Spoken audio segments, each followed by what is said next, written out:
Summary and Analysis Chapter 4 of Adventures of Huckleberry Finn. Summary. 3 or 4 months pass since the gang's raid on the Sunday school. Huck has been going to school and learning reading, writing, and arithmetic, though he don't take no stock in mathematics. He hated school at first, but gets used to it. He is also getting used to the regularity of the widow's household, and even coming to like it. One morning, Huck overturns a salt cellar at breakfast. To ward off bad luck, he reaches for the spilt contents to throw some salt over his left shoulder, but Miss Watson prevents him from doing so, telling him that he is a messmaker.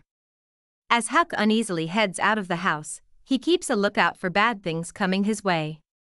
As he walks, he sees in the snow somebody's tracks, the left boot heel of which, because studded with nails, leaves crosses in the ground to ward off the devil.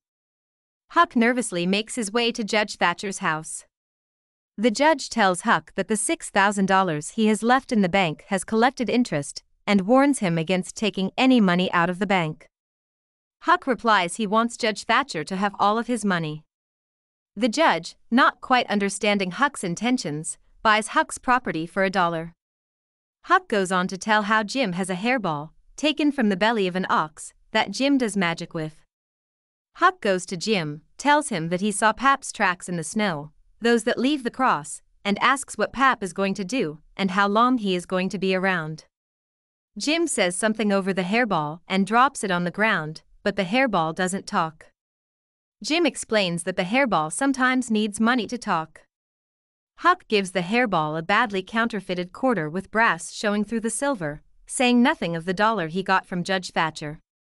After Jim puts the quarter in a split raw potato to cover the brass, he and Huck put it under the hairball. Jim tells Huck that the hairball prophesies that Pap doesn't know what he is going to do, and that Huck is going to have troubles and joys in his life.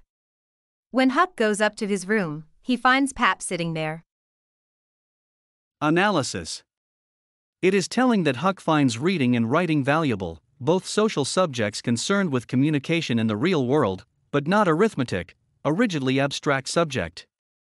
That said, Huck is adaptable enough that he soon comes to like what he hated at first. Miss Watson is always telling Huck about her Christian superstitions, but she sees his superstitions as ridiculous. That said, Huck does indeed encounter something bad, the telltale marks of his father's tracks in the snow, though the novel builds suspense by not revealing just what the bad thing is yet. Huck's logical misstep is in thinking that spilling the salt caused his father to reappear. In response to seeing Pap's tracks, Huck does something both reasonable and practical. He gives his money to Judge Thatcher so that the greedy Pap can't take it from him, which would otherwise be allowed by the backwards custody laws of society. It might seem that Jim is trying to con Huck out of money by telling him that sometimes his hairball requires payment before it speaks, but it must be remembered that Jim himself is superstitious, and that he gladly accepts Huck's counterfeited quarter, as though to con not Huck, but the hairball itself. Huck is, again, practical here, as an adult would be, in saying nothing about his actual $1, thereby protecting it. Finally, note that, while Jim and Huck are superstitious about the hairball, they do not attribute a supernatural explanation to the resilvering of the counterfeited quarter. What is considered magical in Huck's world is arbitrary.